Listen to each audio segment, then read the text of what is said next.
Hi folks, this is Dr. P. Today in this video I will cover Math 10C Polynomials, Topic 5, Example 1 on page 46.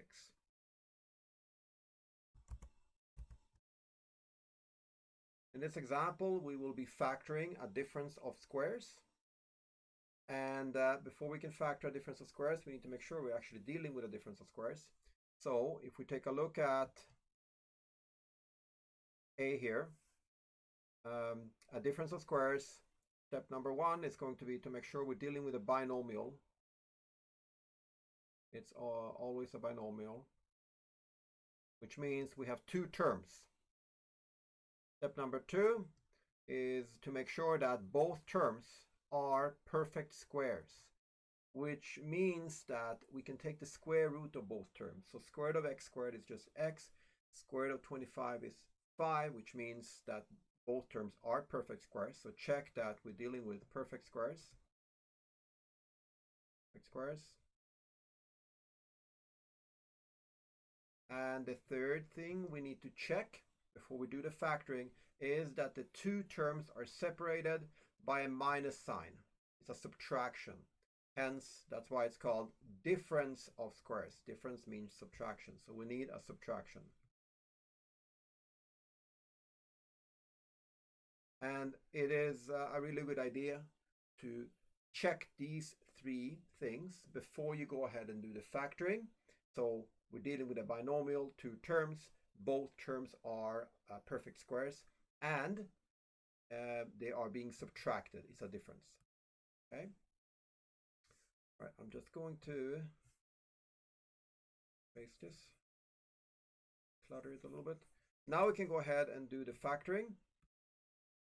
So the way we factor a difference of squares is that we put in two sets of brackets like this. Then we go and take the square root of the first term. The square root of x squared is just x.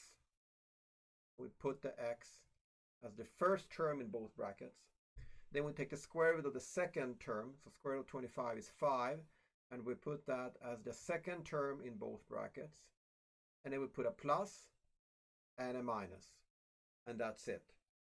If we want to check if we got the right answer, we can always work backwards. So we can expand this using FOIL. We're just multiplying two binomials. We can expand this using FOIL, and then we can clean it up by combining like terms, and we should be getting this original expression back. Okay, so I'm going to do that here just to show you what I mean. So I'm just going to do that in a different color. So we're going to check that we did the factoring correctly. So I'm going to multiply this out using FOIL. So x times x is x squared. X times negative 5 is negative 5x. 5 times x is positive 5x. And then 5 times negative 5 is negative 25. And now we notice that we have negative 5x plus 5x. These are like terms, and they cancel each other. So we're left with x squared minus 25. And this is indeed the same expression as what we started with before we started factoring, which means that we got the correct answer. So it's a good idea to check this. Let's go on to the next example. Again, we check that we're dealing with a binomial. Yes, there are two terms. Is the first term a perfect square? So 4x squared, yes it is. We can take the square root of that. And then we have 25. It's a perfect square as well. So we can put in our two brackets. We take the square root of the first term, 4x squared. The square root of that is 2x. We put that as the first term in each bracket. And then we take the square root of the second term. Square root of 25 is 5. And then we put in a plus and a minus. Okay, let's do the third example here. So again, we're checking that we're dealing with a binomial. Yes, two terms. First term, 16x squared, is a perfect square. We can take the square root of that. 25y squared is also a perfect square. We can put in our two brackets.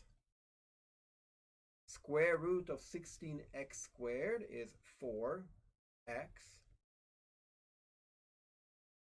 square root of 25y squared is 5y. And then we put in our plus and our minus sign. And that's a wrap. Until next time, stay safe, stay healthy, and may the math be with you. See ya, folks.